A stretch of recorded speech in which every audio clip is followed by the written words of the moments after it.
जय माता दी। आज से नवरात्रि शुरू हो रही है। ये चैत्र माह में शुक्ल प्रतिपदा से शुरू होती है। इस नवरात्रि पर दुर्गा सप्तशती जो है उसका पाठ बहुत ही लाभकारी बताते हैं। जब मैंने दुर्गा सप्तशती पढ़ी तो मुझे लगा जो कथा है उसके बहुत सारे गहरे मंतव्य हैं।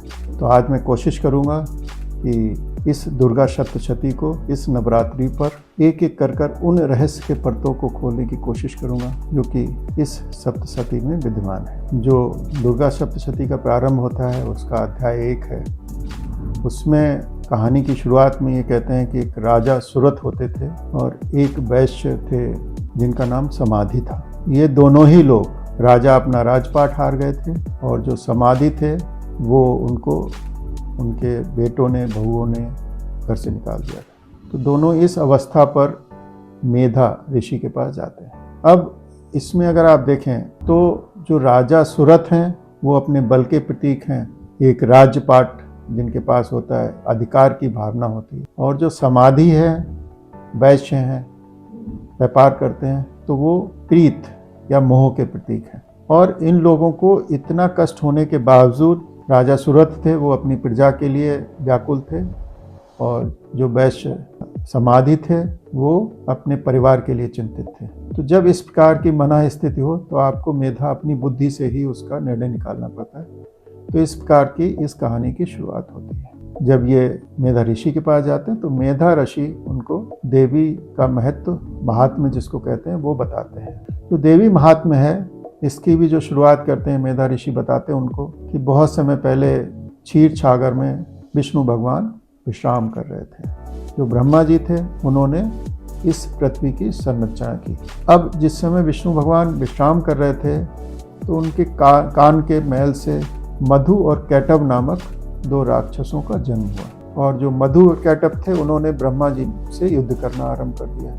हर तरफ त्राही त्राही मच गई। तो ब्रह्मा जी ने विष्णु जी से प्रार्थना की तो विष्णु जी ने, उनकी आंखों से योग माया प्रकट हुई कि विष्णु जी मधु कैटभ के साथ हजारों साल तक युद्ध करते रहे। और जो योग माया के कारण मधु और कैटभ को इतना ज़्यादा साहस था, इतना ज़्यादा पराक्रम था उनके पास कि वो अहंकार बस उन्होंने कहा कि हम विष्णु जी को कि आप हमसे कोई वर मांग लीजिए। तो विष्णु जी ने कहा कि हम आप अपनी मृत्यु का वर हमको दीजिए। तो जब विष्णु जी को ये मृत्यु का वर मिल गया कि उन्होंने कहा, तो उन्होंने फिर यही सोचा कि अब उन्होंने वर यही दिया कि आप हमें जल में नहीं मार सकते हैं, पृथ्वी पर नहीं मार सकते हैं, आकाश में नहीं मार सकते हैं। तो उन्होंने फिर, कहानी का अंत ऐसे होता है, विष्णु जी ने उनको अपनी जांघ के ऊपर रखकर मधु और कैटभ का अंत किया। तो ये कहानी है, लेकिन अगर इसके मंतव्य हम समझें तो बहुत अलग है। विष्णु जो है वो क्षीर सागर में विश्राम कर रहे हैं। तो जो आपकी सुपर कॉन्शसनेस है वो आपकी विश्राम कर रही है।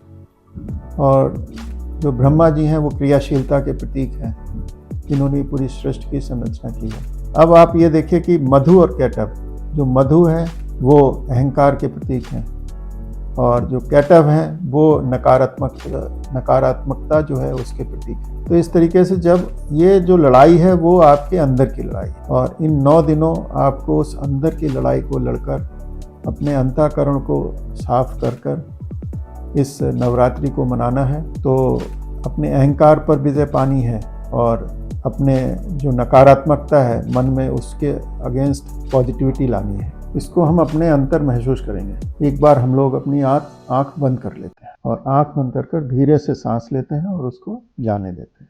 महसूस करेंगे कि इस जो चेतना का विशाल सागर है उसमें हम लोग बैठे हुए हैं। तो एक हम इस पर छोटा सा मेडिटेशन करेंगे।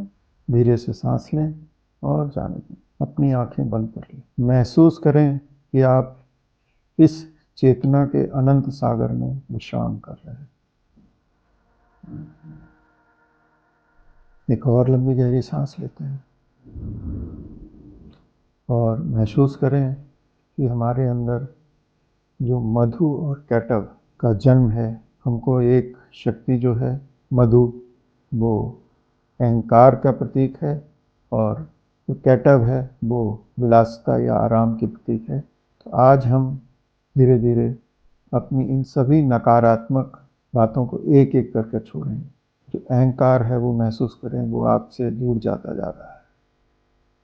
अगर हमें किसी से द्वेष है तो वो भावना भी हम अपने से दूर कर रहे हैं।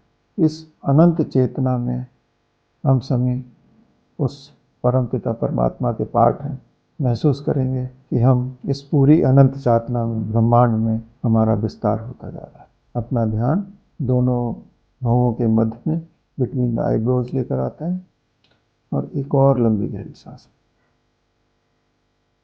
महसूस करेंगे कि आप एक प्रकाश पुंज हैं और धीरे धीरे पूरी नकारात्मकता उसमें विलीन होती जा रही है। ये कोई बाहर का युद्ध नहीं है, ये हमारे भीतर युद्ध चल रहा है। अहंकार का युद्ध, सर्वज्ञानी होने का युद्ध, सर्वश्रेष्ठ होने का युद्ध। इन सभी चीज़ों को अपने से परे जाते हुए हम देखते हैं।